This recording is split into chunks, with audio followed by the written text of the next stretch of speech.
Welcome back to Content Swap. You're joined by Aaliyah. And Parker. Woo! Oh my gosh. And so if you're unfamiliar, if this is your first time with us, Content Swap is where me and Parker swap content every week and we talk about that content. Yep. Yeah. So this week we have certain assignments, and at the end of this week's episode, we'll talk about next week's assignments. But we have a special surprise at the end of this episode, so stay tuned for that. Ooh. Yeah. So what's new with you this week before we get into things? Been watching a lot of How It's Made. Yeah, that's been my go-to. I don't know, something about it. It's like a really good thing to put on while I'm working. So how are the things made? Oh my gosh, in so many ways. Yeah, tell me how microphones are made. I have no clue. It doesn't seem like you've learned anything from this show. I mean, everything's made with machines, is what I've learned. And they all do little thingy things. Yeah. But yeah, so that's pretty much been it. There's a lot of shows that I just like haven't finished, and I don't know, like the new season of You came out, but I've watched a few episodes. It's not piquing my interest. You, the Netflix show? Yeah.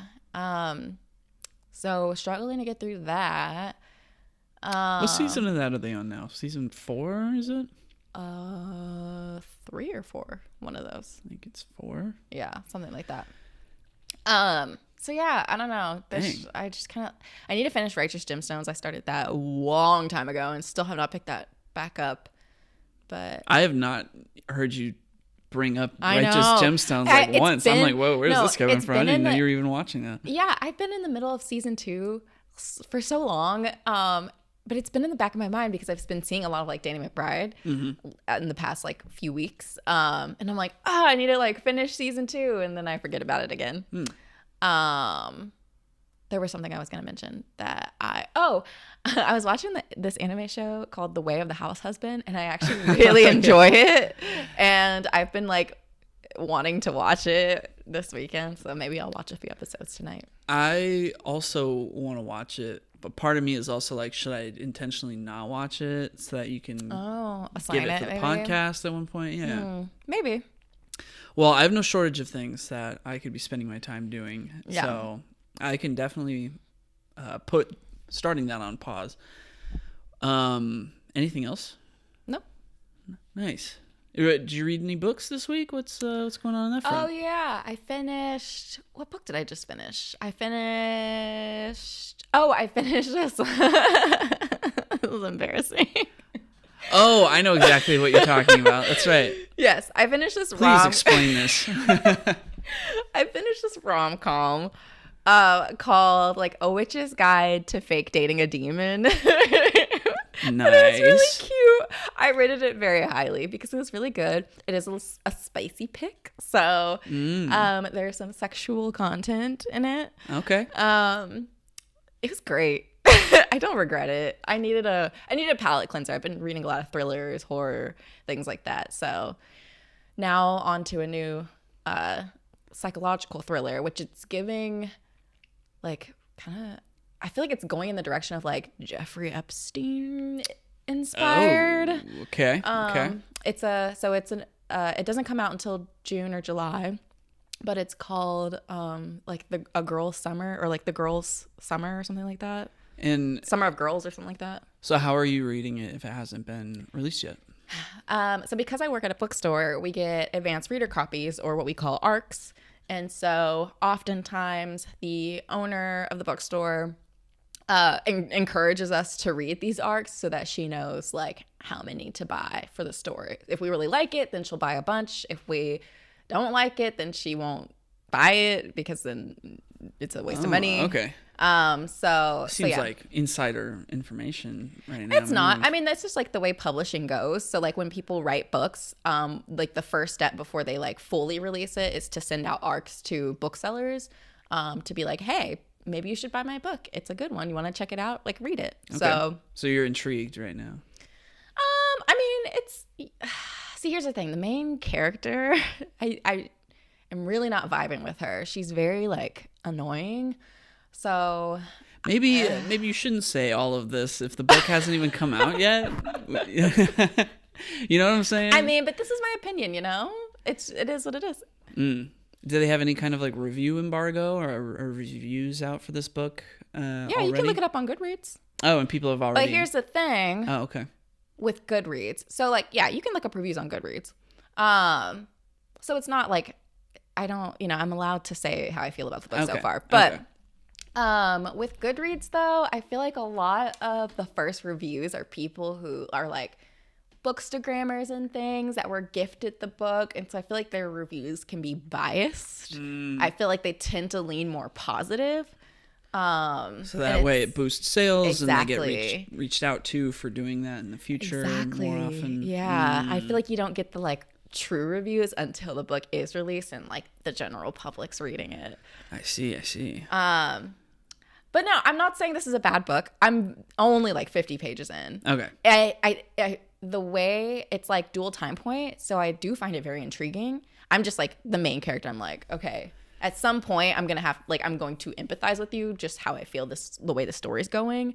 But as of like right now, I'm like, you're not a good, like I'm not rooting for you because of the way that she's like behaving. Okay, it's a little vague, but okay. Yeah, because I don't want to spoil the book. Yeah. What's it called? Who's it by? Can you say that? Yeah. Let me find it on Goodreads because I don't remember the title. It's called The Girls of Summer, and it's by Katie Bishop. Okay, Katie Bishop. Yeah. Girls of Summer. So Full review coming soon. Yeah, I'll give a better review later once I've actually gotten into it. But I mean, it does seem interesting. Like I am captivated by it at the moment. So okay, we'll see how it goes. Okay. Yeah, I feel like that's been the thing lately for me. These books I've been reading, it's like the plot seems interesting, but these characters are just written in a way where you're like, ugh, like why are you being like this? You know? Yeah, like the setup and the both.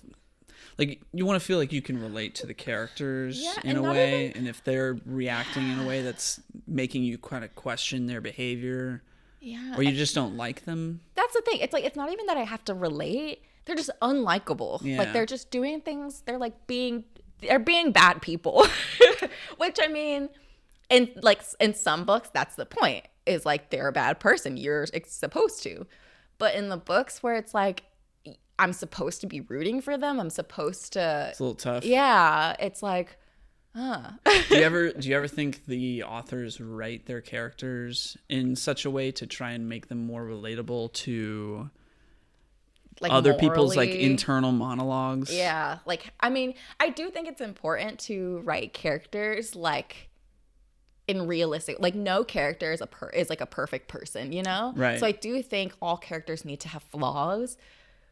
But there's being flawed in some sort of way and making like mistakes versus like being a terrible person. And okay. like not if by the end of the novel I feel like you've learned zero lessons or like the character. Yeah, like the characters learned zero lessons or like the characters had very little development, like character development.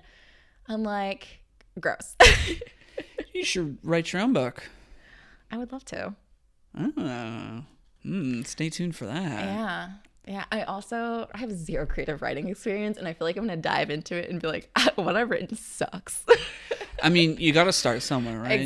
Exactly. No, a goal of mine this summer is to write whatever I want to write. Oh. And yeah, but I know it's going to be terrible work. Okay. So I will do what I can to help support that goal of yours and hold you to it. Thank you. Luckily, through the bookstore, through people I just like know in my own life, I've had a lot of access to authors who have given me advice and told me their process and how they got started, and it's been really helpful. Wow. I know. I feel like super well connected. Hey, I mean, that's just such a privilege. Yeah. It's a great way to go about in the world and finding the things that you're looking for. So, for sure. Yeah. For sure. But yeah, so I'll provide updates on this book when I finish it. I want to finish it within the week, so all right. Get to it. How about yourself? What about myself? What's going on? What's new? Let's see. I believe last week I finished Metroid Prime. I finished it on Monday, and great game, fantastic. I mean, just like so good, and can't believe it's a 20-year-old game. It was only remastered, so really only the graphics were updated, and the rest is pretty much the same, except for the controls. They modernized that as well. But just from a game design perspective, it was really intriguing because I never played it. My brother played it growing up, and it's so perfectly designed. Mm-hmm. There is a large element of backtracking, but that is something that I like in games. Like, I like being able to explore an area, mm-hmm. and you see an area that you could potentially go in, but you can't go in that direction right now because you don't have whatever item or upgrade that you need to go in that direction yet. Mm-hmm. So you move along and you continue along until you pick up items along the way. And in some cases, you see a path that you can go on very early on, and you don't get the item to be able to go down that path until much, much later on. So mm-hmm. there is a lot of backtracking in that sense, which I do. Oh, yeah, you were talking about this last time. Did I say that? Yeah. Well, okay. Well, I'm going a little deeper this time. Yeah. But I do really like that, but some parts felt a bit like, oh, okay, I'm having to do a lot of backtracking. There's no fast travel system, so it's very much you're just traveling by foot, and sometimes that looks like having to travel through the entirety of 3 areas just to get to one area because it's on the opposite side of the whole game's world that you're in. And that part was a little, it takes time, and time is a valuable resource. So mm-hmm.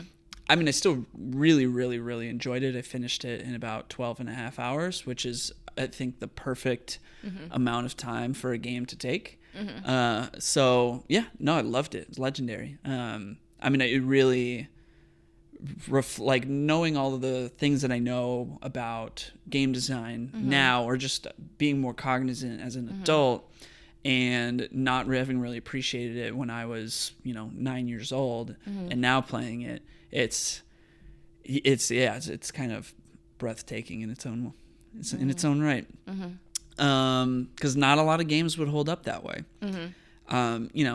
I was also playing Disney sports skateboarding, like 20 years ago. Oh, I was like, you were playing that? Now that sounds cool. No. But that was a game I played on GameCube.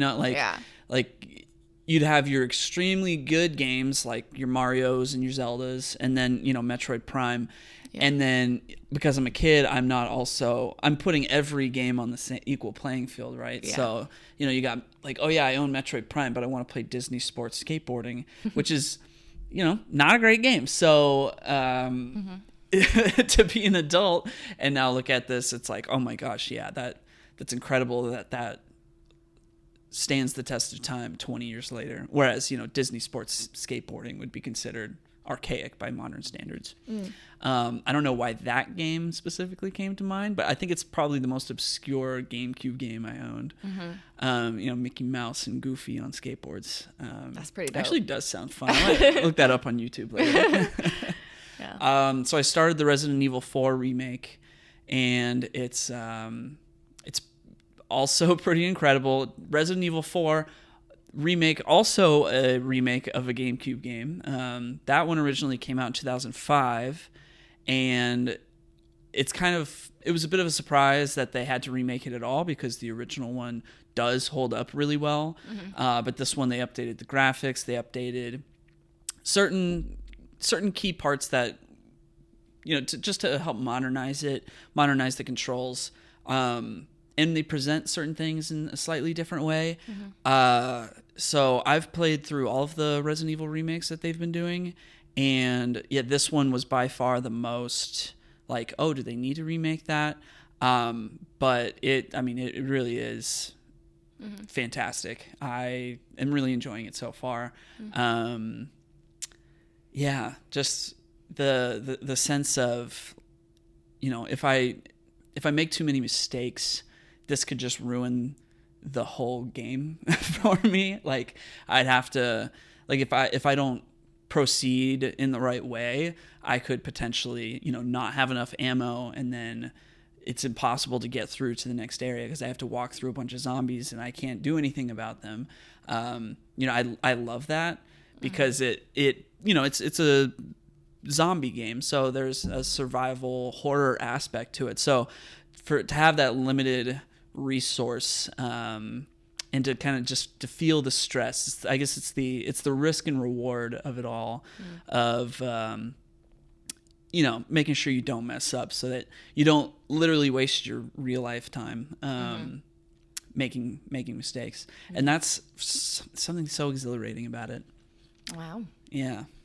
So I'm really looking forward to playing a bit more of that. I've honestly only played for 2 hours, and it's great. Other than that, I picked up The Legend of Zelda Skyward Sword. Legend of Zelda Twilight Princess HD on the Wii U. That's a Zelda game that came out in 2006, I believe. I've played it a few times, but I haven't played it since 2012. And it was never really my favorite Zelda game, but having replayed Ocarina of Time, Skyward Sword, and Wind Waker last year, and now playing this before the new Zelda game, Tears of the Kingdom, comes out in about 5 to 6 weeks. I'm trying to get this one in before Tears of the Kingdom comes out, and because it's been so long since I've played it, I'm actually really surprised how much I'm liking it in comparison to other Zelda games. I usually would place it kind of on the lower end. Like, all Zelda games are great, I love them all, but like I would rank it a little bit lower, but now I'm playing it and I'm just able to appreciate it a lot more. It's very long, like it's very full of stuff for 2006, and just compared to other Zelda games, like there's a lot going on. So I'm really enjoying playing that again. Anyway, that's pretty much it that's going on with me. I don't know why I have given myself this lofty task of trying to finish Resident Evil 4 Remake and Twilight Princess in time for this new Star Wars Jedi Survivor game that comes out at the end of May. I'm trying to get all that done by then because I want to finish that before Tears of the Kingdom comes out, because once that on May 12th, because once that comes out, that's like, all other free time activities that I like to do are on pause because a new Zelda game only comes out every 7 years, and they always try to innovate in some way. The last one was Breath of the Wild, which is considered one of the greatest games ever made. So for them to be following up on that is very exciting. And they just released a gameplay trailer this week, which was even more exciting than I possibly ever could have expected it to be. So I am really looking forward to just, having that experience of, going into a Zelda game with fresh eyes, and being surprised by the wonder of it all. So I guess that means you're not interested in a co-op game I want to play. That can be our quality time. Yeah, we could totally do that. What's this co-op game? I don't remember what just it's hearing called. About this. Do you remember? No. Do you remember? Oh, is this a TikTok that you watched? Yeah, didn't I send it to you or something like that? Yeah, you did. It's like if you like remember the It name. Takes Two. If you like It Takes Two, then you like this one. It's like you figure out puzzles separately, and like you have the answer to my puzzles, I have the answers to your puzzles, and like you have to like work together. Yeah, I forget what it's called. I have questions about that, because that sounds like 2 separate screens would be required, right? I don't think so. Isn't it? I thought it was split screen, kind of like how we played. Well, that's how It Takes Two is, but like if they can make it work on a split screen, sounds great. But if you have the answers to my puzzles, I don't think it's like I can just look at your screen. I think right? I have to like solve something to give you the answer to your puzzle. Okay. And you have to solve something to give me the answer to my puzzle. Okay. Well, I think it's like that. Okay. It's not all right. In the TikTok this guy was explaining, it sounded like, him and his wife were in like separate rooms on different screens. I don't think so. Okay. My bad. Well, yeah, I guess we'll see. We'll figure out what the name of that is, and we'll report back if we end up doing that. Want my It Takes Two fix. I'm like, that was such a fun time. Oh my, like that's the most fun I've ever had playing a game. We should play Halo. No, I'm not playing Halo. Halo has a great cooperative No, campaign. I do not want to do a first-person shooter. That is not my vibe. All right. I think there's like a whole array of games that that I have played that I just haven't tapped into that have these, Resident Evil 5. Hey. That's not a game either. And That's a third-person shooter. This is why the game he was talking about sounded so amazing, is because you tend to like control. Yeah. And because you're a more experienced gamer than I am, you tend to take over. You tend to run off without me, and then I'm left doing nothing. I'm just kind of there. Yes. I'm just left there in the background, and that's no fun for me. And so I like the idea of like, you can't do your things without my help, and I can't do my things without your help. So it's like you truly have to work together, and that's how It Takes Two was. It's like you couldn't do what I was doing because I had a whole separate tool set than you did, and so we just had to communicate. We had to work together, and so I'm very picky about what co-op games I am like, yes, we can do that together, and what we can't. Okay, because that explains a bit, because there's this, I think it's called Escape Academy. It's kind of like an escape room game on Xbox Game Pass, and I thought that sounded really interesting. But I think you were like, oh, I don't want to do that because you would just solve everything. And then I'm like, why am I here? Just play this yourself at that point. Hey, we will never know until we try it. No, you're like, this is fun. We're doing it together. I'm like, no, we're not. Wow. Let's just try it, and maybe it would be a good exercise for me to learn how to tone it down. What? You just gave me a look. I know. I just like gave you a death stare. I'm like, who are you kidding? I just say let's just try it. I'll try it, but don't get mad when an hour into it, I'm like, I'm done. Before we try that, we will try yours. Thank you. Of course. All right. It's very rare that I'm like, let's play a game together, Yeah. So okay. Take advantage of it. Take advantage of it. Yeah, no, you're right. Okay, so we are seeing John Wick Chapter 4 at 5 o'clock. It is currently 3:12, and the movie theater is about 30 minutes away. Let's get started. So we need to basically wrap this up in the next hour in 10 minutes, ideally. All right, well, quit explaining and let's do it. Let's speed run this. I'm going to try something here. I'm going to try to summarize this movie as quickly as I can in just a few minutes, and then we'll kind of talk about and that happens that, or like there's this part. Yeah. So I'm going to try that and see where that goes. So I was assigned this week a movie called Coyote Ugly. It came out in 2000. It stars Piper Perabo and John Goodman. So Piper Perabo plays this girl named Violet, and she is from a small town called South Amboy, New Jersey. And she is moving to New York City because she wants to become a songwriter. Not a singer-songwriter, a songwriter. And John Goodman plays her dad, and he doesn't want her to go because her mom passed away. He lives alone. She helps kind of take care of him and stuff, does his laundry, all that. So she ends up moving to New York City. She wants to get discovered. She writes a tape. She's trying to distribute it to different music labels, and they're like, whoa, we're not taking this, yada, yada, yada. There's all this red tape in the music industry, I guess, about copyright and labels listening to people's CDs unless it's given by an agent. So, which makes sense. It does make sense. So she's having a very tough time. It's not quite going as she expects it to. And then one day she realizes that she doesn't have a ton of money, and she bumps into these women who very early in the morning who have a lot of energy. And this is at a diner. Yeah. And she asks the guy behind the bar, like, oh, who are they? And he's like, oh, they're coyotes. And so she does a little investigation, and she figures out what that means is that they work at this bar called Coyote Ugly. And she goes to that bar, and she finds the owner, and the owner is kind of like, I don't, where are you from? Let me tell you, I know your story, yada yada. And she's like, look, are you the owner or are you a waitress who's just wasting my time? And the owner is like, oh, she's got attitude. Great. All right, you start on Friday. So she goes to the bar. She's like, okay, I need money. Like, that's her whole thing right now, is that she lives in this apartment and she needs money. And so she'd also gotten robbed. She also got robbed. Yeah. So she really, really needs money. Yeah, she really, really needs money. So she starts working there, and the women that work there, I don't even know how to explain this bar. It's very rowdy.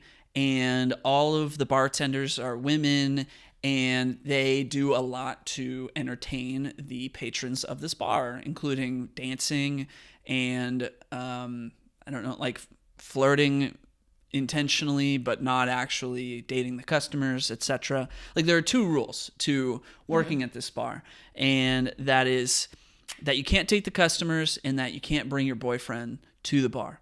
So that'll come back later. But yeah, this place is wild. It's like hedonism to the max going on in this place. Yeah. It's like Hooters, but like a grungier, grungy, hole in the wall bar that's like packed. Yeah, grungy Hooters. Yeah. Sounds like quite the establishment. Yeah, so. The place it's a lot, and she's got she shows up dressed in a certain outfit, and the owner's like, nah, and like tears her sleeves off her shirt and all this stuff to make her look more appealing to the male patrons. So, yeah, she has a successful first night. The owner's like, all right, meet this person. You're going to go on a shopping spree. And they have, the shopping spree montage scene where she's trying on a bunch of different outfits. Hold on, going back real quick. You said she has a successful first night. She doesn't, but she breaks up a fight that happens. She almost got fired. Because the owner was like, you can't handle it here. Because she was just kind of standing there lost. But on her way out, she broke up a fight. And the owner was like, okay, we could probably use you because the way you handled that was real good. How did she break up the fight? She was like, I have $10. You could either keep fighting each other or like take this, buy yourself a drink, enjoy your time. And they were like, okay. So that gave her a second audition. So I don't remember that, but okay. Anyway, yeah, that gives her a second audition. So she doesn't just have the job; she has to audition for it. So she's welcome back after that. And she's checking in on her dad a lot, and he's supposed to be on a diet, but he's eating a lot of lean cuisine. He's supposed to be eating lean cuisine, but he's eating a lot of KFC and stuff. And I'll come back. I kind of have some thoughts on that later, but so she's working, and then she at one point, she's really just like I'm getting a little bit more granular than I wanted to here. But really, she meets a boy at one point, and then he's encouraging her to sing her songs, but she's like, no, I'm not a singer. I just write the songs because my mom tried to come to New York City and do this, but she just couldn't do it. So I just can't do it. Which is a whole bunch of hoopla. She is so adamant every time somebody says you should sing your song. She's like, no, I told you, I just can't do it. Yeah. But multiple times throughout the movie, she can't play her keyboard in her own apartment because her neighbor instantly just starts batting on the walls as soon as she makes any noise. So she plays on the roof a lot, and every time she does, it's this like music video shots, like she's clearly on a sound stage. Yeah. And she's like singing and playing, and it's all delicate, And I'm like, you can clearly sing your own songs. Yeah. So she's either, it's a combination of she's nervous. Stage fright. Yeah, she gets stage fright, and she's using the fact that her mom tried this but didn't make it as an excuse to basically maintain this image of like, I've got stage fright. My mom couldn't do it, so I can't do it. Yada yada. Which, I mean, it gets old because it persists so hard. They remind you a lot. They remind you quite often. Like, in case you forgot, she can't do it. So, you know, she works at the bar. She is able to support herself working at the bar. Eventually, she breaks up a fight that almost turns into a riot by singing a song. And then she does a bit more singing, but her boyfriend, guy, Kevin O'Connell, he's like, no, you need to go do auditions. These guys don't care about your voice. They just care about how you look. And she's like, but it's a job. And, you know, it all turns into, you know, at one point he gets her an audition, like a real one, to perform at this club or at this venue or something. And she can't get out of working at the bar. She told the owner that she was going to be working or leaving early that night, but things are too busy. She can't get out of there. And so, you know, she just has to work. And then her boyfriend is like, what? You're going to work? Oh my gosh.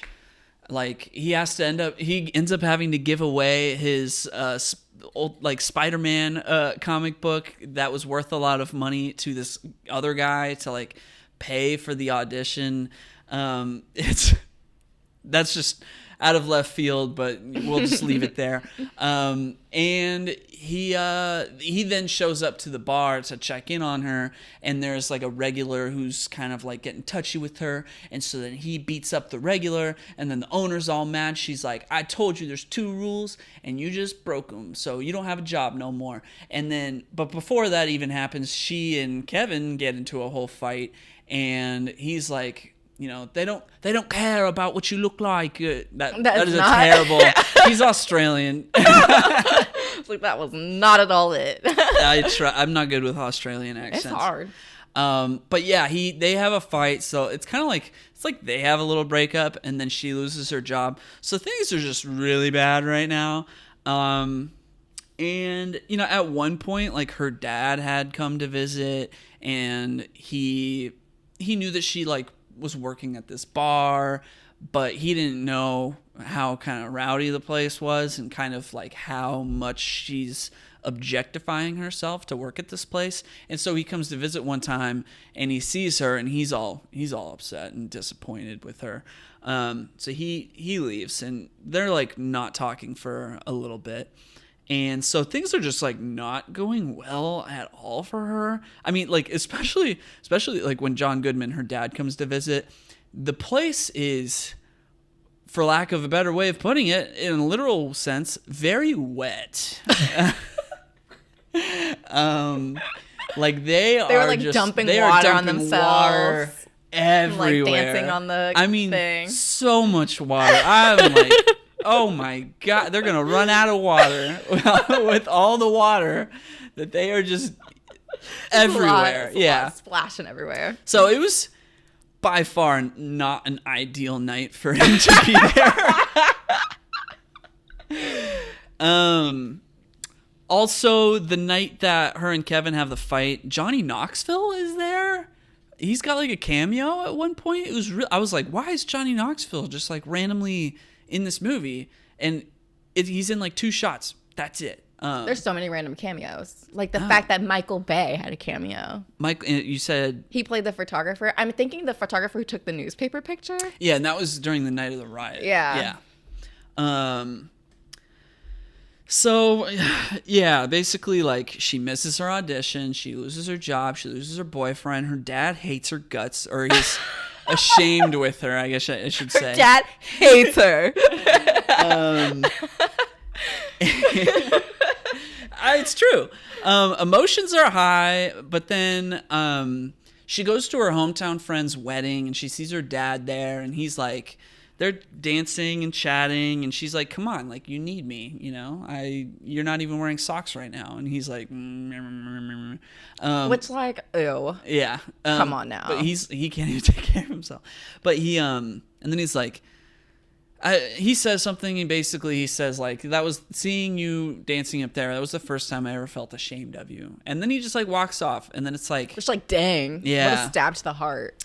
And then Kevin decides to call her, and this is 2000, so she doesn't have a cell phone. So he is leaving a voicemail on her machine, and she's like trying to get into the apartment, and she's like, oh, like, I want to pick up because I want to talk to Kevin because I miss him. But then she like just misses it. But then the phone rings again, and she picks it up, and she's like, oh, Kevin, like, what? It's me. And it's the hospital. Bum, bum, bum. So, all right. My mind instantly went to, okay, Heart attack. It's a heart attack. The dad, he's, maybe he's struggling with like diabetes or something, because every time you see him eating, he's eating McDonald's or KFC, and they've really emphasized this whole point about how he's supposed to be on a diet. Mm-hmm. But no, he got into a car crash. No, literally. So when we were watching this movie, I remembered that he had, like, I thought he had a heart attack, because, like, immediately, and I was like, oh yeah, when she was like, oh, you're on a diet, and then you were like, he's gonna have a heart attack, and I was like, oh, I'm not gonna tell him. And then the call happened, and I was like, here it comes, and then it was the car accident, and I was like, like, was that just like, what is it called, the Mandela effect or whatever? Like, why do I remember it? And I'm like, I feel like it was a heart attack, and they changed it. Yeah, it doesn't really make a whole lot of sense, because it's clearly foreshadowing up to a heart attack. Yeah. And then no, it's a car crash. Like, he just got hit by a car. Yeah. And like has like broken leg, and that's it. And I'm like, I do not remember it that way. Yeah, I don't know, what a way to subvert expectations, but like for what purpose? Yeah. Anyway, so let's see. Yeah, I wrote, not even a heart attack or diabetes. Disappointed. That's what I wrote. Disappointed. Oh, no. So then, she has a moment where she's, realizing how precious life truly is. So she goes to find Kevin, and like perfect timing. He is like letting this woman into his apartment, and he's like, yeah, it's a paradise. She's like, wow. And and Violet sees this and is like, oh my God, he's already moved on. So then she's talking to her dad in the hospital, and he's like, Violet, it's not that your mom couldn't do it, because she could. She could do it. She could totally do it. It's like she quit after she had you, and she quit because I let her quit. She said she wanted to quit after she had you, and I allowed that to happen. But she was fantastic, so don't do that. And so, emotions are high again, but things are on the up. She starts working at some place. She moves back in with her dad. She starts working at some place, and the owner of Coyote Ugly stops by, and she's like, hey, you can come back to the bar. Like, we're good now. It's like everything comes crashing down. She loses everything, and then she just gets everything back. That's kind of how things go. Mm-hmm. But she's like, nah, I don't need to go back to that place. But then she gets a gig at a place that loved her CD that she had sent out at one point, I guess. And then it turns out that Kevin was not letting he wasn't hooking up with some woman at his apartment. He was showing it to her because he was subleasing it. Wow, oh my gosh. Mm-hmm. Talk about a misunderstanding. Oh my, wow. So now it's all good vibes only. And so she's going to perform, but then, oh, wait a minute. Nope, she's still nervous. She's still got that stage fright, even though she knows that it wasn't that her mom couldn't do it. Her mom could do it, but now she's having to acknowledge, like, okay, maybe I've just been afraid this whole time. But then, John Goodman's like, I didn't do 3 months of physical therapy to be here so that you chicken out. Like, we got to do it. And so she goes. She gives a great performance, and it seems like she goes up, and it seems like she's getting too nervous. The lights turn off, and I guess was it Kevin that turned the lights off? Yeah. Kevin's there. He turned the lights off, and she's like, sweet, I can't see anything, so it's time to sing. And she starts singing, and then the lights come back on, and it's this whole production. And she gives Kevin his Punisher comic book back at one point. I don't know what that was about. But yeah, she's singing Can't Fight the Moonlight, and then they're at Coyote Ugly later after that, and Leanne Rimes, who sings Can't Fight the Moonlight in real life, is there, and she sings the song, but I didn't know who that was. I know, you're like, am I supposed to know who Leanne Rimes is? I was like, it's Leanne Rimes! What do you mean? Yeah, I don't know who that is. So, and then like her dad's at the bar, and her dad like met a cute redheaded nurse. So, you know, he's there with her, and everybody's happy. Kevin got his comic book back, and then John Goodman's dancing on the bar. He's like, hey. You know what's not really explained? Because at the bar, it's like they have a big sign that says like, congratulations, Violet. And it's like, are we congratulating her because she was able to do the performance? Did she get a record deal? Like, what are we, like, they don't explain why they're celebrating her. That is so funny that you say that, because my last note here, like, just to wrap it up, after that, I wrote, and then her and Kevin kiss on the bar, and then I wrote the end, and then I wrote, who knows how her music career goes, but hey, I think she's reached financial stability. Like, literally, like, it's so much is left unexplained, and it's like, what? But it doesn't matter, I guess. Yep. She got her man back. Yeah, she got her man back. She has friends. She has friends. She could work at the bar if she wants to. She could do whatever she wants. She's got options. And that's the end of the movie. Yeah. So overall, I thought this movie was a very 2000 movie. It's I don't know what to say. Everything that I've said already, I think, kind of speaks for itself. Like, every time she was on that rooftop, and those shots would be like, it would be like these panning or like sweeping around shots. They're all kind of like a bluish tint. Yeah, like it just very much looks like, that's a soundstage, and she's about to film a music video. But she wasn't. Yeah. And she goes up there multiple times sometimes to process, the emotions of the last few scenes. I love it. It's very charming in how late 90s, early 2000s it is. Right on the cusp, like right at that sweet spot of who knows what we're doing. Yeah, for sure. So that's kind of what I have to say about it. Yeah. I feel like this movie finally made me realize what my theme is. Like, I feel like you have very much, like, I can pinpoint exactly what you loved in a movie, like, throughout your whole life as a child up to, like, now. Like, you have a very specific kind of movie that I feel like you really love. Yeah. And, like, that you like to share with me. And I felt like I didn't really have, like, a theme of movie. I feel like I was kind of all over the place. But then I realized, like, any movie that's, like, early 2000s, aspiring pop star. Yeah. It's like my go-to. You want to be a pop star. Yeah. And I was like, oh, so when Crossroads. I'm like, when I was a child, that was my thing. Like, now I can reflect back and be like, okay, I understand what I was loving about these. So yeah, and like I said in the last episode, I was probably a bit young for watching this. I don't think I was 6. I think I was a little bit older than that. I was probably like around 8. When I first saw this movie, and then like I was like obsessed with it for a while. I would always go to my grandma's house and watch it. I think my grandma had the DVD. I don't know why my grandma had the DVD, but we would watch it there, and like we would literally like reenact like the dancing scenes, which like are so inappropriate for an 8-year-old. But yeah, like we thought it was like the coolest thing. Tyra's in it, and so like Tyra is in it. For like a few clips. She's there when things get really wet. She's like the instigator of that. So it was just like I loved it. I loved it so much. So it was great to go back and rewatch it. So ready for some facts?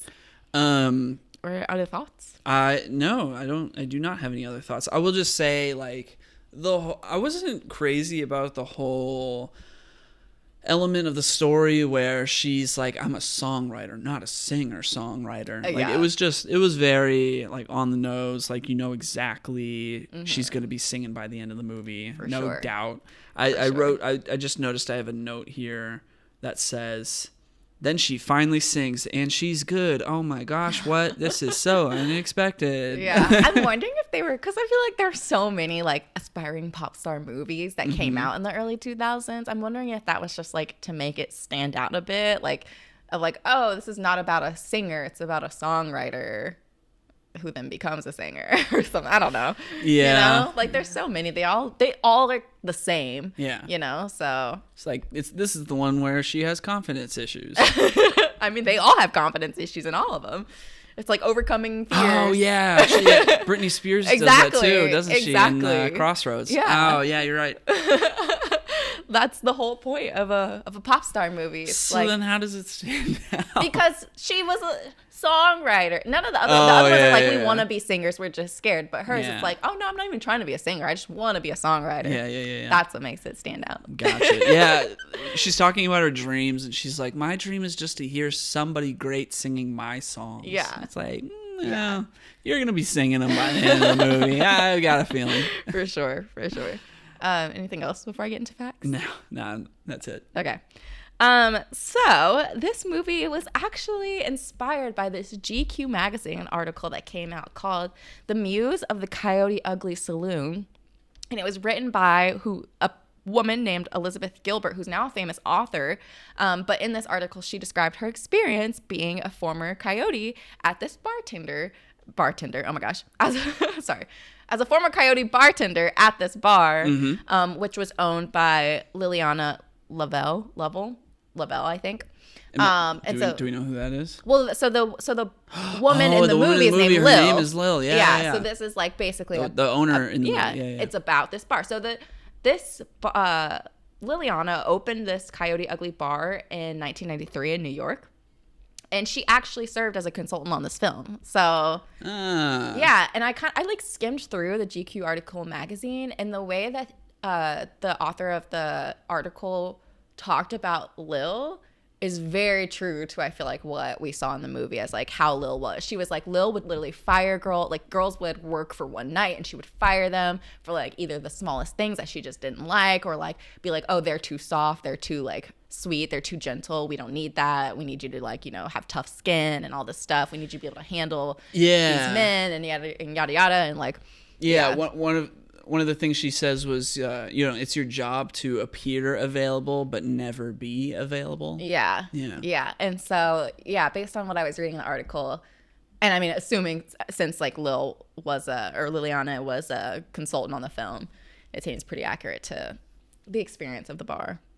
So that was that. I didn't know that. That was interesting. Yeah. So LeAnn Rimes did all the singing for Violet's the character, so for Piper, who plays Violet. Oh, like for all the scenes? All of the scenes are actually LeAnn Rimes. And so, which makes it interesting because at the very end, when LeAnn Rimes makes an appearance, she's singing Can't Fight the Moonlight, and also Violet is singing with her. She like joins in. Yeah, so she's doing a duet with herself. No way. What is that about? Which is so weird. Also, along with the music, so the soundtrack album of this movie was on the Billboard Top 40 album chart for over a year, and it sold over 3 million copies. And so I went back on iTunes to look at the Coyote Ugly soundtrack, and it's literally all LeAnn Rimes, like, and a few other, like, 2 or 3 songs that are, like, by other people. Yeah. So, I mean, essentially it was just a LeAnn Rimes album. Wow. Which makes sense why it was so popular. Why LeAnn Rimes? I mean, she was so big during this time, so. I had no idea who she was. She's a big artist. She's not Britney. She's not Christina. She's not Madonna. She's not Mandy Moore. I feel like she kind of reminds me of Mandy Moore. I mean, I didn't know who Mandy Moore was until like 2008, so. Oh my gosh. Yeah. So, LeAnn Rimes she's a big artist. That's why I was like so shook when you didn't when you didn't know who she was. If you knew who LeAnn Rimes was before this movie, write about that in the comments. If you did not, like me, also write about that. Just chime in on the LeAnn Rimes existence debate in the comments. Yeah. So yeah. Also aside from all the Leanne Rimes songs, this movie has such a great like. It does have a great soundtrack. Yeah, soundtrack. Like you got Lenny Kravitz. What's the I wanna get away? Fly. Yeah. Is it just called Fly? Because there's also a it's Sugar a great Ray song. song in the movie called Fly as well. Oh yeah. Yeah. No, I mean the soundtrack, just a bop. Yeah, it's just like all the whole time. greatest songs from that time period. So after test screening the film, the filmmakers discovered that the audience wanted to see more John Goodman. So I'm assuming what we saw was more added scenes of John Goodman that were added in to the final cut. Was he supposed to pass away from a heart attack, and then they were like, wait a minute, they wanted more of him, so let's quickly rewrite that. Perhaps. Because then, he's alive, and then it's like, but you still could have done the heart attack. I didn't do 3 months of physical therapy for my car crash. But you could have still done the heart attack, and he just didn't die. Like, it's not guaranteed you die from a heart attack. But I get a sense that he died, and they were like, yep, we gotta. Yeah, that's so weird, and I don't realize. Like, I can't believe I don't remember that. Maybe by making it a car crash, that gave them an opportunity for him to act a little bit more like when she moves back into the house and he's like on crutches. that just kind of gave that scene a little more flavor. Where he's like, whoop. I know, he's doing the most in that scene. Yeah. I don't know. Another fact of trivia that I saw, it was like John Goodman admits he just did this movie for money. Oh, wow. That was in the trivia? That's so funny. Yeah. I was like, I mean, I get it. Yeah. I get it. So, interestingly, Jessica Simpson went through many auditions to play Violet, but dropped out because the filmmakers had refused to take out a sex scene. However, those scenes were taken out anyway. They really just kind of cut to after. Yeah, but apparently there is an unrated version of the film. Huh. So I guess they kept it in that version. So maybe like not so good things about the film. Oh, not good things. I didn't know that. Yeah. What do we got? So the first being, and I'm sorry, I like laughed at this when I first read it, but like, I'm sorry to January Jones. So January Jones, who plays in X-Men First Class. I wasn't too familiar with January Jones. Yeah, I only know January Jones from X-Men First Class. Yeah. But I guess she This is out of left field. Wait, is that why you brought up X-Men First Class? Just because that's what she was in? Yeah. Oh, okay. Yeah. All right. Continue. Because I was like, I didn't know who that was. She's like a side character, too. Yeah. All right. Yeah. Continue. Anyways, January Jones auditioned for the role of Violet, and it was like her second ever audition in her career. And in an interview, she said that she left an interview mortified from this movie because when she was auditioning, Jerry Bruckheimer, who is the director, which sounds so random. That is, yeah. I know. What? I know. Why, Jerry? I know. All right. So Jerry Bruckheimer wanted her to come in and dance on top of a table because like that's what they do in this movie. Yeah. And she was told she was going to pole dance, but there was no pole. And so I guess she did it. And she said she was embarrassed because he said, honey, you did a great reading, but you've got no rhythm. Which I like. When I first read this, I laughed and I felt bad. And so she called her agent and was like, I don't want to do this anymore. So I'm sorry to January Jones for having that experience. Fair enough. I mean, that's very blunt feedback. It is very blunt, yeah. But something worse than that. Oh. So Melanie Linsky, who is the woman from The Last of Us, I confirmed. Oh, yeah. Are we going to have to put our serious hats on for this bit of news? Yeah. Okay. Yeah. All right. So Melanie Linsky told The Hollywood Reporter in an interview in August 2022 that she was constantly body shamed by everyone and pressured to lose weight when filming this movie. Oh, no. So she had to wear Spanx and wardrobe fittings and received criticism about her body from costume designers and other people who were doing her makeup on the film. And then she said herself that all the girls had like this specific regimen that they had to be on that was really ridiculous, and she said she was like already starving herself and trying to be as thin as she possibly could, and she was a size 4 at the time, which is like, that's small. And she said she was just given constant feedback that she wasn't beautiful, and she's in her early 20s, so of course that like really had an impact on her. In the movie, she doesn't even play one of the coyotes. She plays her hometown friend. Yeah. Why would her hometown friend even need to look a certain way? She's there for like the wedding scene. Yeah. I mean, thinking about like early 2000s Hollywood, like everyone was so thin. None of that surprises me, which is extremely disappointing. But at the same time, like if you really think about it, how important was any of that for the movie? Yeah. None of it. None of it. Yeah. Oh my gosh. Not even for the coyotes. Like that's not a necessary thing. So it's just, that's super sad. And I hate that she had that experience. And I'm really hoping Hollywood is much better about this. 22, 23 years later, hopefully. Yeah. I don't know. You know, I do think about this a lot. Like, well, not a lot, but every once in a while, I do think about like, how are casting directors choosing which women they're going to hire for certain roles? And what kinds of things women who are auditioning get asked to do.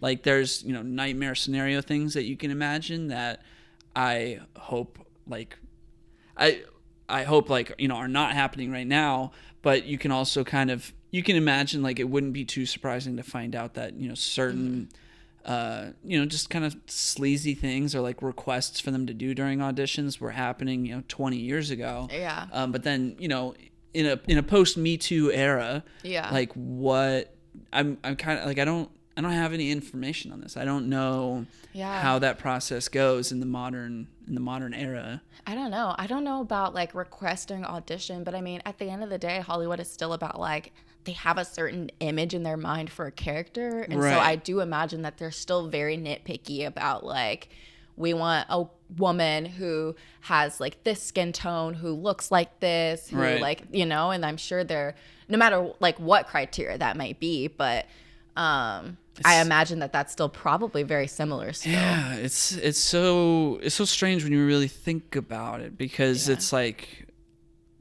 if you have this vision in your mind, then you put out a request for a specific type of person, and then it's just putting everybody in specific boxes. Yeah. It's really, I don't like that. Yeah. I feel like I watched this like documentary. I don't know if this came from a documentary or what, but I was watching something where it was this woman who was trying to get into modeling. And she was like a curvier woman. But she was trying to get into modeling, and she was like, basically everyone kept telling her she was too big to be like a quote unquote like supermodel that we typically think of, like you're really small, like size 0 supermodel, but she wasn't curvy enough to be a plus size model, so she like didn't fit into any of these categories, which made it really hard for her to like get into modeling. And it was just so weird. So she was a healthy size. Yeah. Like I'm like probably, I don't remember, it's probably like a size like 8 size, I don't want to say like no reference for not healthy size. But just like she's not like she wasn't on polar ends, exactly. She's in the middle, she's average. I don't want to say like polar ends, and there's nothing but there's like she's average sized, and there's nothing wrong with being average sized. And it was just so weird. And so she's like, well, what do I do? Like, do I try and like diet to get myself down to like size 0? Like how do I navigate this? And I was just like, what a weird industry. Like, it's just so strange. And I honestly, I feel like in terms of the modeling, like fashion industry, I don't think we've made that much progress. Especially for your more like high fashion brands. Like things like more commercial brands, like, Aeropostale, for example, where they're all about like not photoshopping the pictures. Like they want like everyday looking women and things like that. But yeah, in high fashion, you still really don't see like too many like plus sized like models, unless they're like these super models. Like I think of like Ashley Graham, but even like she's the only like curvier model that I know. Which is just like so frustrating. And also just like the fashion industry as a whole, like hearing how like businesses who sell clothes, how it works for like buying clothes, like the fact that it's like more money to buy plus size clothes, like curvier clothes, is just ridiculous. It's like why are like curvier women having to pay more for clothes, the same exact outfit that a smaller woman is getting, and the smaller woman's paying less, you know? Yeah. Like that doesn't make sense to me. And I don't know. It's just real. There's still a lot that needs to be done. Yeah. A lot of progress that needs to be made. Totally. I hate to cut this topic short, but it's we veered quite off course here, and we have a movie to catch. Yeah. So we kind of got a speed run through this next pick. For sure. We have about, I want to say, 30 to 35 minutes. So yeah, let's do it. We have until like 4:30, right? Oh yeah. It's 30 minutes. Okay. We want to make it before. Yes, we're going to Alamo Draft House. They might be specific about not letting people in, late. So I've never heard of that. But anyways, yeah. I was assigned Hot Rod, which came out in 2007. It's an Andy Samberg movie. And honestly, it will not take me long to describe this because this movie was all kinds of chaotic. Yeah, and let's go for it. Yeah. So basically, Andy Samberg plays Rod Kimball, who is a self-appointed stuntman. Yes. Real quick, who is Andy Samberg? Like at this time, what was he known for? He's a comedian. I don't know his like trajectory of his career. Oh, my bad. Okay, he was on Saturday Night Live. Okay, I didn't know if he was like a full member of Saturday Night Live. Yeah, he was a full member of Saturday Night Live, and this was kind of like the first movie that he was in. Got you. Okay. So Andy Samberg plays Rod Kimball, who is a stuntman, and at the very beginning of the movie, we see him try to jump over this truck. He's like trying to jump off a ramp with his little motorbike, which is like not like a motorcycle, it's like a bicycle that's motorized. Yeah. It's like a mini moped. Like they call it a moped, but it's like it's not even quite like a motorized bike. It's like a step above a motorized bike, but a step below a moped. Yeah, it's weird. But he's trying to jump off this ramp over this like truck, which is like I would say it was like a UPS truck, like around that kind of size. Yeah. And just like face plants and like I'm surprised he wasn't severely injured. So we get actually the stuntman that did that jump at the opening of the movie did actually break his leg. Yeah, because that was like such a hard hit. Like that was not. It looked terrible. Yeah. Splashed my water in my eye. So very quickly we realize, he is not good at this. Like he sucks. And this is probably going to end up really bad by the end of the movie. What? Yeah, can you explain a little bit about like his home situation?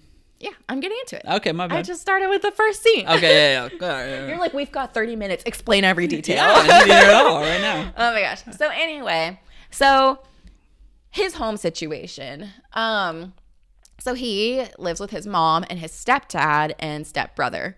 And his stepdad, we learn a little bit later in the film, has like a heart condition and only has so long to live. But so Andy Samberg, it has this like fixation on beating up his stepdad to gain his stepdad's respect. And so at the like beginning of the movie, they have a fight and Andy Samberg loses. And his stepdad's like, you gotta be better, like. He's like, you gotta be a man. Yeah. And so when we learn that his stepdad only has so long to live because he can't afford to get a heart transplant, which costs $50,000, then Andy Samberg is like, I'm making it my mission to put on a big stunt show to raise $50K so that we can get you a heart so that I can beat you up. And so that is literally the plot of the movie. And so he gets help from his crew, which includes Danny McBride, Bill Hader, his stepbrother, what's his stepbrother's name? Jorma Taccone. Yeah, that's his real name, not the character's name. His stepbrother's character's name is Kevin. Yeah. And Isla Fisher, who is this girl that he like has a crush on, but she's dating Will Arnett, who's like a terrible dude. And so that's his crew. And in order to prepare, he comes up with the idea for this big stunt show. He's going to jump his bike over 15 buses. And that's how he's going to raise the money. But in order to pay to get all those materials to do that, they have to raise $5,000, which like they need way more than $5,000, but you know, that's what what they say they need. And so he's going to not only train for this stunt, but work birthday parties so that they can get $5,000 to put this on. So he's training for all these stunts. They're failing miserably. He also starts working birthday parties, and everyone's like, you are literally the worst stunt man. And a lot of them just like give him money and like, don't come back. Yeah, he'll like catch himself on fire, but then just like panic and just like destroy everything in trying to, get doused. Yeah. That kind of thing. So it's all a mess. And so as they're doing this, his stepbrother Kevin is like recording everything and taking videos. And his stepbrother puts together this like montage of all the stunts that he's been doing in his whole training process. And Andy sees the video and is like, this is amazing. Like, we're going to like show it to the community basically. And so in order to raise the last bit of the $5,000 they need, they sell tickets to have a viewing of this like montage.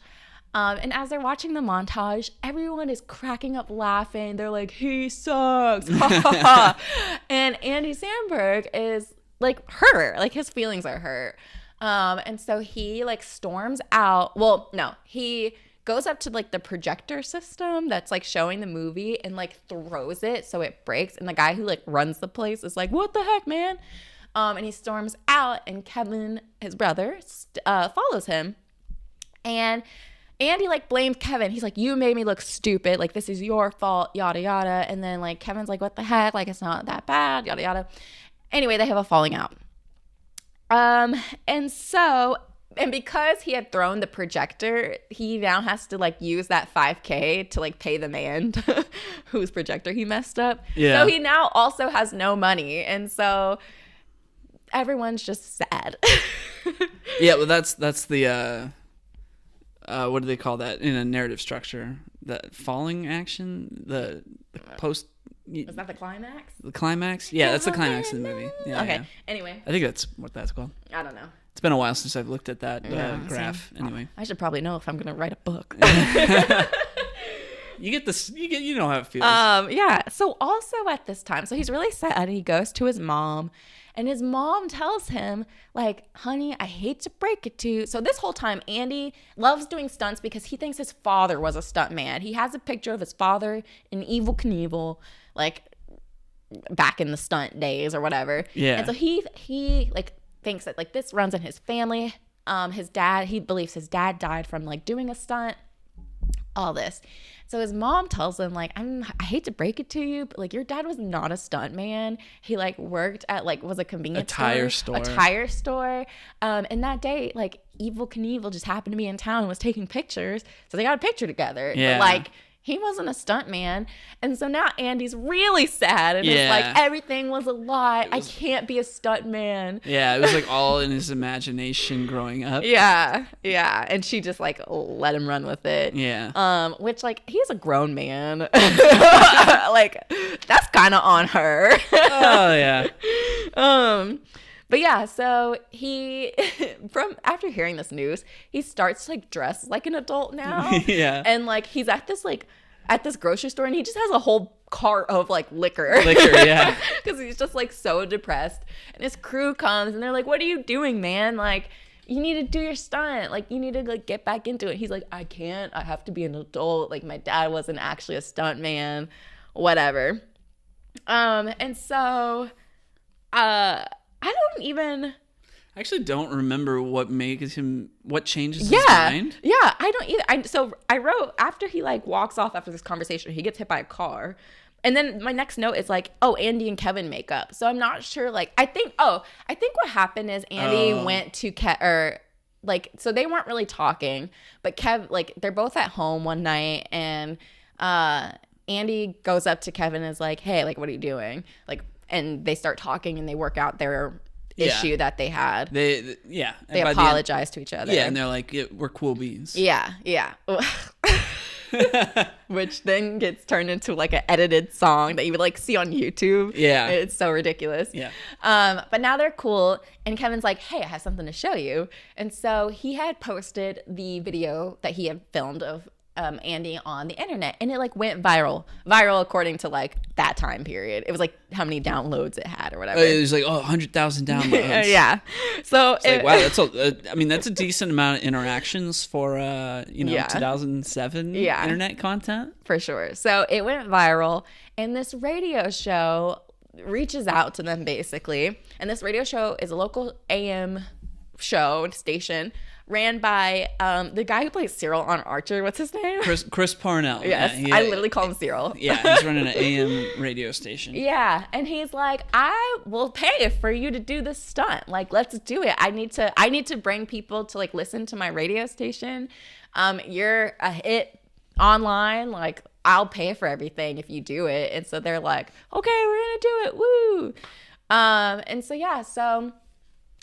Little side thing. So Isla Fisher was with Will Arnett and like comes to this realization that Will Arnett sucks. Yeah, his character Jonathan. Yeah, he's real butt. Yeah, he's like awful. And so she's like, oh, they're gonna do Andy's gonna do the jump now. Like, I want to go be with my friends. I'm a part of their crew. And Will Arnett's like, why would you be a part of their crew? Like, and she's like, because they're cool. And like, why do you hang out with those nerds? Yeah, and she's like, they don't change themselves for other people. They just are who they are, and I love that. And so she's like, you know what? Bye. We're breaking up, and I'm going to meet Andy at this jump. So Rod. Yeah, well, I keep calling him because I just don't. Yeah. The movie's called Hot Rod. I know. I call her Isla. I've been saying their names. She plays Denise. Yes, she plays Denise. So we're at the big jump. Andy's pumping up the crowd. He's about to make the jump. He's like sitting there thinking about it. Isla Fisher comes up and is like, "I'm here. I'm here to support you." They kiss, and it's like, now he's real pumped. He's ready. Yeah. He's ready to do this. Everyone's cheering him on. It's a big crowd, big turnout. They have like a money board, like keeping track of how many people are donating. They have already like 30,000 donations. So they're real close to 50K. He gets up to the top and the like board stops. And so, I think it was like Danny McBride was like, why did the board stop? And then someone was like, oh, maybe people are waiting to see if he actually makes it before they donate money. Yeah. So he channels these animals. Yeah, he does this throughout the movie before his stunts. Yeah, and it's real silly. He channels like the powers of like different animals. Yeah, like, an eagle. He's like animals of the animal kingdom. Yeah. And at the very end, he's like eagle, fox, bottlenose dolphin, octopus, house cat. Yeah. So he's ready to go. He makes the jump. He's got the jump. Like, he's gonna clear these buses. However, as he's getting towards the end, he loses his bike. So he's just like by himself midair. His bike is like falling down without him. He like lets go. Yeah. And everyone's like, oh no. And so he clears the buses, but of course like lands on his like body and is like rolling off the other ramp that was at the end. And like looks like he's dead, which he like should be dead. Yeah, I mean everything just goes flying. I mean he takes multiple fatal hits throughout this movie. He like rolled down a mountain for literally like 10 minutes. I think the trivia said it was 47 seconds. Oh my gosh. Which is still a very long time to be falling down a mountain for. And like he's just getting hit on every part of his body. Yeah. Like he would be dead. Him falling part is like one of my favorite parts. It's hilarious. It is hilarious. Because you're just like, it keeps going. Yeah. Like, how is he not dead? So anyways, so he's like unconscious. Everyone runs to him. His crew runs to him. Paramedics run to him. And they're like, don't see the light. Like, come back to us. Isla Fisher's like calling his name, like, Rod. And as he's like, seeing the light, what he sees is a fight between a taco and a grilled cheese, which earlier in the movie he was going to ask Isla Fisher like if she would go on a date, but then he saw that she had a boyfriend, so he was like, oh, between a taco and a grilled cheese, who would win that fight, to like kind of cover himself. And so like that's what he sees, and then she calls his name again. He wakes up and he tells her like, oh, I saw the fight and the taco won. And so they're like, woo, he's alive. They look at the donation board. They hit 50K. They can now get his stepdad, whose name is Frank. I don't think I ever said that. They get Frank a heart. And at the end of the movie, he finally has his fight with Frank, now that Frank's well. And he wins the fight. And so he is now a true man of the house. And everything's great. Yep, that's the movie. That's the movie. Good job. Yeah, you're welcome. I mean, I said you're welcome. Thank you, is what I meant. You're welcome. So overall, my thoughts. I feel like my thoughts fluctuated. When I first started it, I was like, this kind of humor is not the kind of humor I enjoy. I was like, this is like that real, like, I don't like things like, excuse the profanity, like Jackass. Like, I just don't enjoy that stuff because I'm like, it's just dumb. Like, I don't find physical comedy. Yeah, I don't find humor from like doing dumb physical stuff. And that's what this movie felt like. But as it progressed, it grew on me. And there's just these like the pointless things, like the Cool Beans little like music thing that happened, or like when he's dancing in the woods and then falls down the mountain. I like found humorous, and so I was like, okay, this is like. And towards the end, I was like, okay, that was kind of a cute story. Like, I can't deny it. It's like nonsense. I know, it literally is nonsense. There's like, I mean, you say it's a cute story. I'm like, he wants to raise money to help his stepdad so he can beat him up. Like, like that part's really dumb. But like, you know, at the you're still rooting for him. You're like, because you know he really cares about being a stunt man. Yeah. And so you're like, I want you to be successful in this like career that you really want. Yeah. He actually he fails every stunt. That he does in the movie. Literally. Every single one. Literally. He does not successfully do them, but like you're still rooting for him, even though you know he'll fail. But this movie is very much like, it's so chaotic. Like, I literally wrote down, this was literally like 10 minutes into the movie. I said, what is going on? Andy's guessing jelly bean flavors. Bill Hader's going by Voltron. And Danny McBride found fireworks in the bathroom. And like, this was I forgot about that part, yeah. And I was like, and it's literally like, it's edited like these like quick scenes that really have no meaning to them.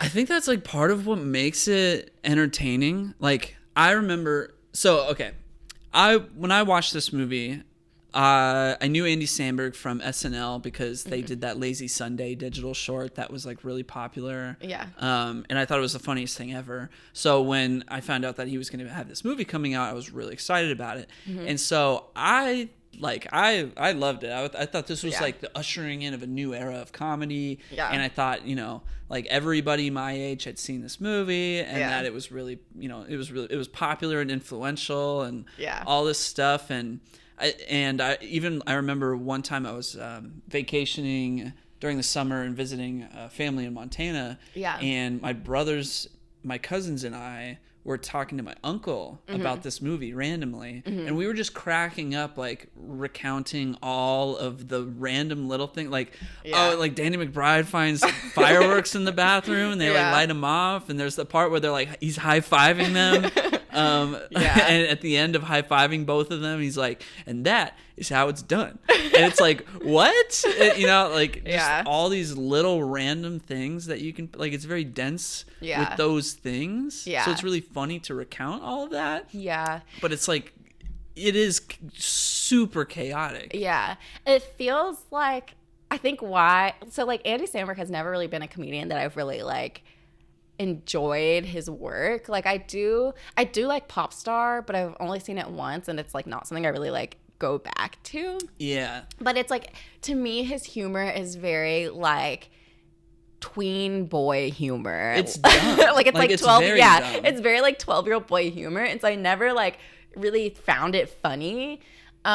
But I do something about the simplicity of that, and something about the way that like these movies feel like, you know, like a kid would make it, you know? Yeah. I do enjoy that. So it's a weird thing where it's like the humor's not necessarily like what draws me to it. It's more of just like the making of it that I like, and that I like. And it, you can tell they're having fun. Like you can tell they're having fun like doing dumb stuff because they're grown adults, you know? Yeah. And it's like, you know, grown adults aren't really allowed those allowances, I guess, of like doing stupid stuff like that. Well, so him, Jorma Taccone, who plays Kevin in the movie, and Akiva Schaffer, who directed this movie, like the three of them together as a group go by The Lonely Island, and you know they're responsible for like I can't say the name of that one in our family friendly podcast, but like, you know, Blank in My Pants, I'm on a Boat, all those things that were on SNL and people thought were really funny, because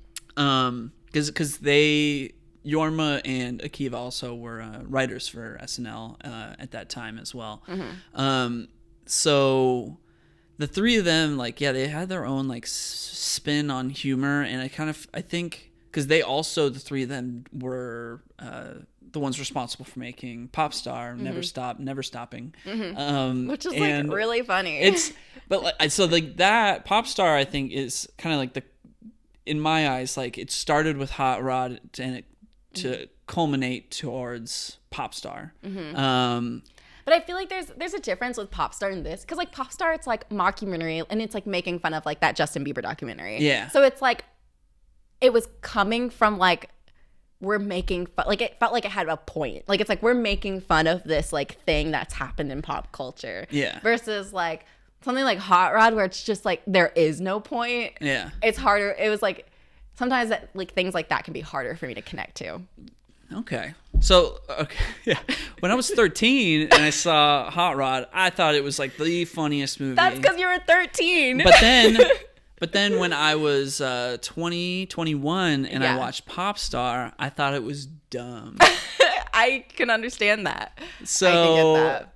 Yeah. So what's up? I don't know. But I think that's, and I don't want to say it's a gender aspect to it. I don't want to say that. Okay. Because I don't know, that just feels icky to me. However, like I said, I feel like the humor of Hot Rod is very tween boy. Yeah. And so it would make sense why you really enjoyed that. That would be the target demographic. Right. Versus like you wouldn't find Pop Star interesting because like you were not a tween girl who watched the Justin Bieber documentary. That's true, yeah. And so but like it wouldn't have that appeal. Yeah. I remember my old roommate Nate was like, oh my God, Pop Star is like one of the funniest movies I've ever seen. And now looking back, he probably had seen the Justin Bieber documentary. Yeah. Which, yeah, probably made that whole movie a lot funnier. It does. Because I just remember thinking like, this is stupid. It's so funny, especially if you've seen Never Say Never. Isn't that what it's called? Never Say Never. Like, I will never say never.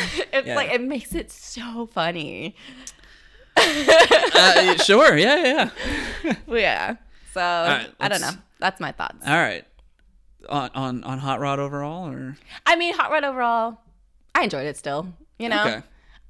This would never be a movie I would pick to watch myself, and I probably won't ever watch it again. But yeah, it's short and it's entertaining. Yeah, I've seen it so many times, but it has been a while since I had seen it. Yeah. So are you ready for some facts? Yeah. So, the script for this movie was written by Pam Brady. She's one of the writers for South Park, and she's credited as the writer, but The Lonely Island kind of rewrote a lot of it to suit their style.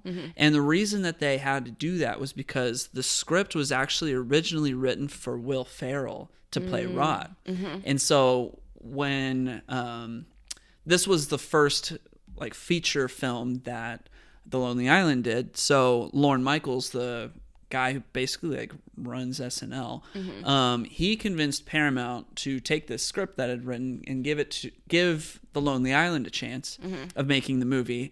And they had to, because he kind of said it was like a chance for like a new generation's humor to kind of get the spotlight.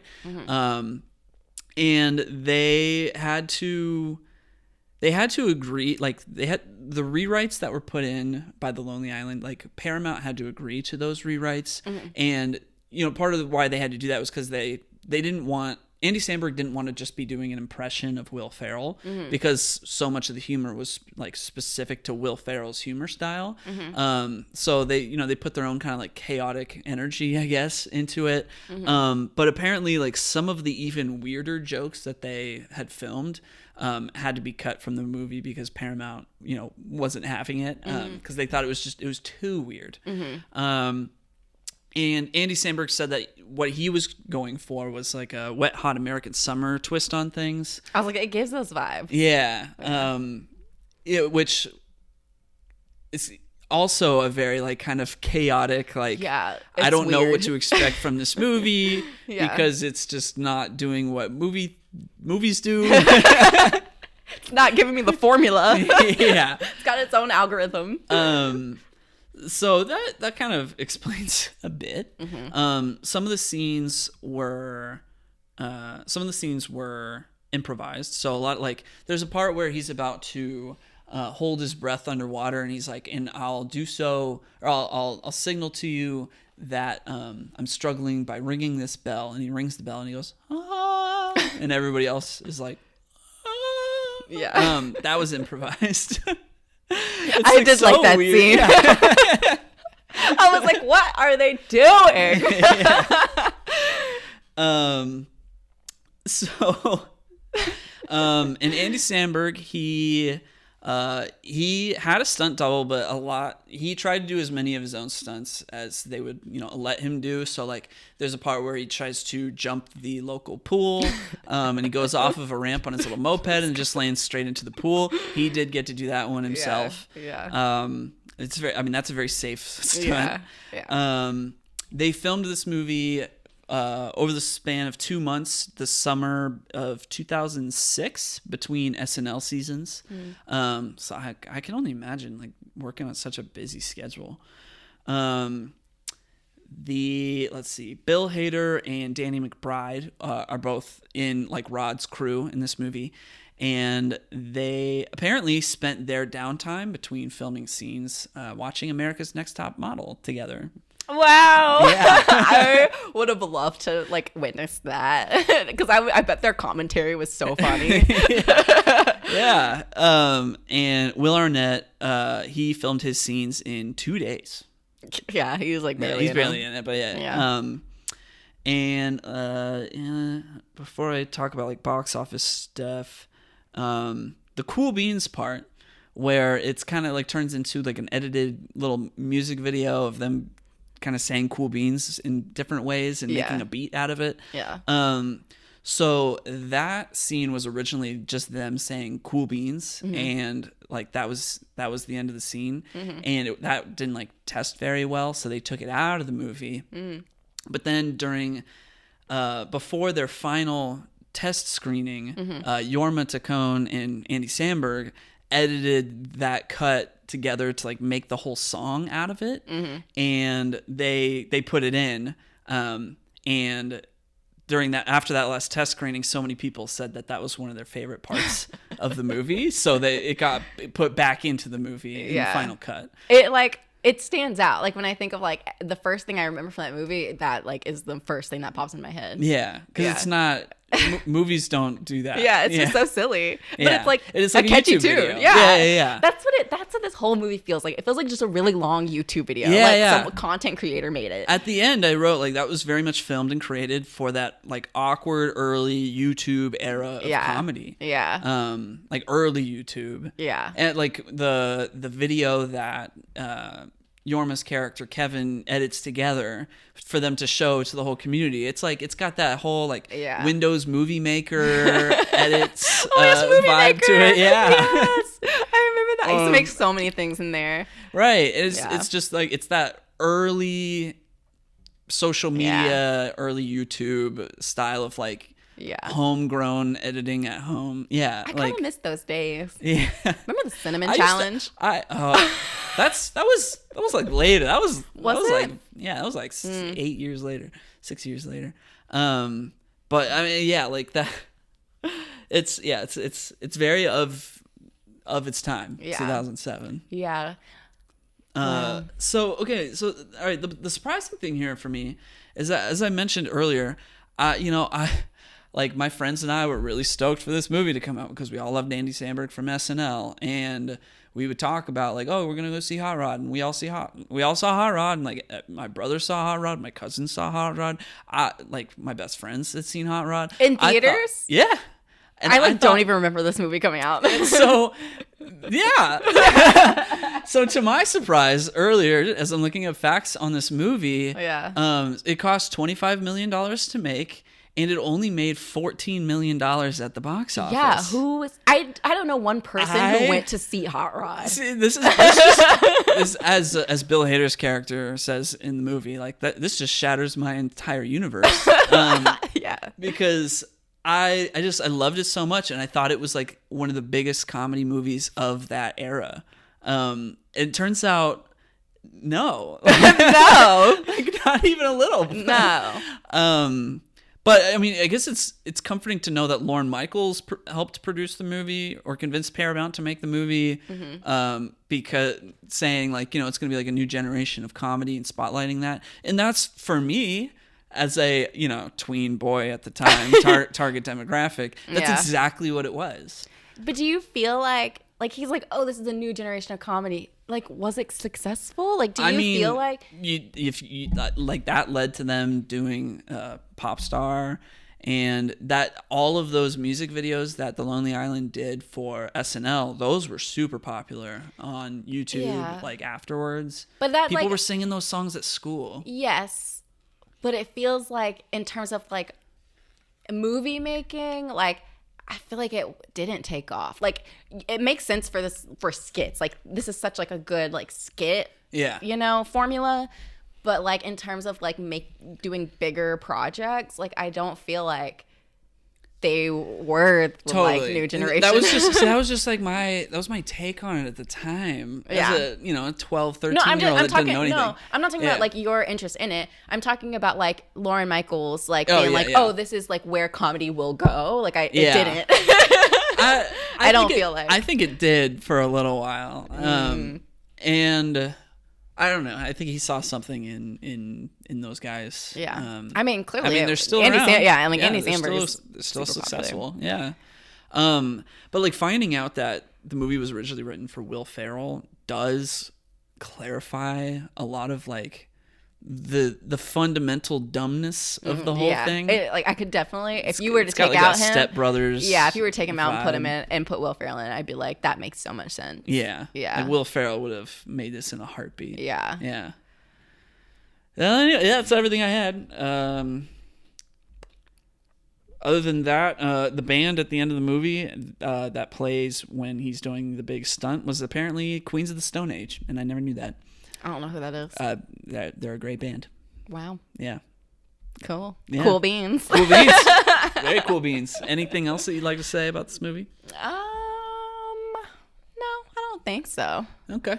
I forgot to do this. I wanted to do a little bit of like, I want to see some behind the scenes on how they filmed some of the stunts in the movie. Yeah. Because there's just some, like the part where he falls down, where he falls for 47 seconds straight. Yeah. I mean, it's a collection of clips, but it's like somebody had to be on wires just bouncing off of because it doesn't look like a dummy. Not like at it's all. Like that's a person. Yeah. And like when he fails the jump and like lands and like goes flying, like somebody had to do that. So, yeah.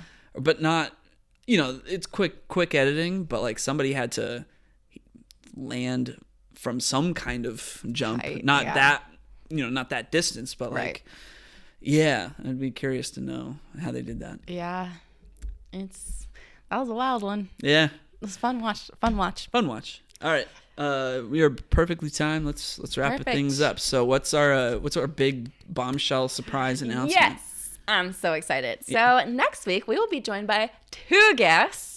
And they are the owners of the bookstore that I work at. Very excited. We've been trying to set up a time to like have them come on the podcast because they really love it. They want to join. We want them to join. So we'll be joined by Flannery and Chelsea.